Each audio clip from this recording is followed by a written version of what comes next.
सड़क के नल के पास औरत सारे बहस कर रहे होते हैं। हवा में मटके उड़ रहे हैं। तुझसे पहले तो मैं आई। आहा, तुझसे पहले मैं आई। अरे रुको तुम, चूल्हे पे दाल पक रहा है, एक मटका पानी तो लेने दो। अरे तुम रुको, वहाँ झूले में मेरा बेटा रो रहा है।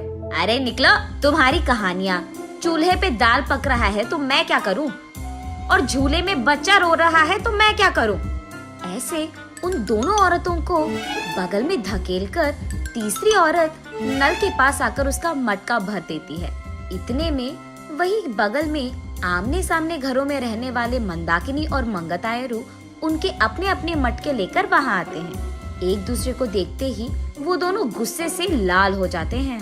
मंगतायरू और मंदाकिनी दोनों सास बहू हैं और दोनों एक ही घर में रहते थे। मंदाकिनी मंगतायरू से बहुत लड़कर उसके पति को मनाकर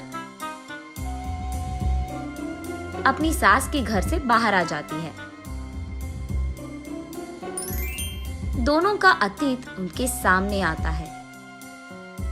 एक मटका पानी लाने के लिए इतना नाटक करती थी।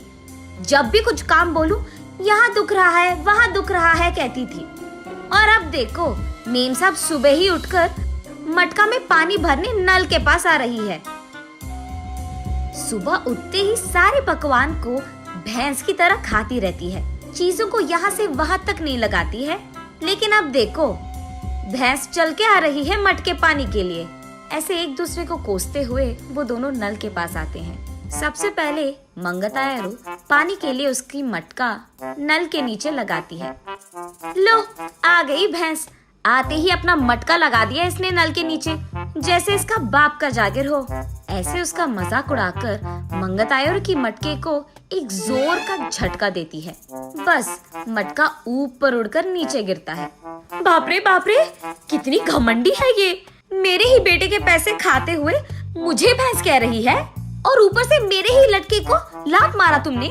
ऐसे कहते हुए मंदाकिनी की मटके को भी जोर का झटका देती है मंगतायरू। मैं तुम्हारे बेटे के पैसे नहीं खा रही हूँ, तुम ही मेरे पति के पैसे खा रहे हो। मेरे सारे बनाए हुए पकवान को सुबह से रात तक खाती रहती है तो भैंस की तरह ही दिखेगी ना।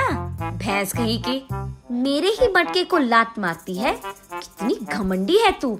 मटके को ही नहीं, अगर मेरी सटकी ना, तेरे को भी मारूंगी, समझी? हाँ, जरूर मारेगी। इतनी घमंडी जो है। मेरे बेटे को मुझसे दूर कर दिया तूने, मेरे घर से उसको निकाल दिया तूने, और अब मेरे ही घर के सामने रह रही है। सिर्फ तेरे बेटे को ही नहीं, तुझे भी तेरे घर से निकाल दूंगी, समझी? मुझसे पंगा लेगी ना, ऐसे ही होगा। तू तो जरूर करेगी, घमंडी औरत, बंदर मुंह वाली कहीं की। तुझे देखकर ऐसा लगता है कि भैंस को कपड़े पहनाए हैं, और तू मुझे बंदर कह रही है। भैंस कहीं की मुझे भैंस कह रही है, मुझे बंदर कह रही है। ऐसे वो दोनों एक दूसरे से लड़ते हुए एक दूसरे के बाल पकड़कर लड़ते लड़ते नल के बगल में मौजूद कीचड़ में गिर जाते हैं। ये सब दूर से देख रहे बाप बेटे दोनों एक दूसरे को देख हंस पड़ते हैं। मंदाकिनी घर में सारा काम करते हुए रहती थी। उसे देख मंगतायरू, क्यों बहू, लगता है कि नल में ना पानी खत्म हो जाएगा, जाकर 2 मटके ले आ बेटी। ऐसे ऑर्डर देती थी मंगतायरू। मंदाकिनी के हाथों बनाए सारे पकवान खाते हुए वो हमेशा शिकायत करती थी कि इसमें नमक कम है और इसमें मिर्ची ज्यादा है, ये तो बहुत तीखा हो गया, ये तो बहुत मीठा है। उसके शिकायत सुनने के 2 दिन बाद तक मंदाकिनी रसोई घर का मुंह भी नहीं देखती थी, रूठ कर अपना मुंह लटकाती थी। तब चुपचाप मंगतायरू को ही सारे काम करना पड़ जाता था। जब मंदाकिनी सारा घर को साफ करके 2 मिनट लेट जाती थी, तब मंगतायरू, घर के सामने रंगोली कौन डालेगा, तेरा बाप। ऐसे वो दोनों हमेशा बहस करते हुए लड़ते थे।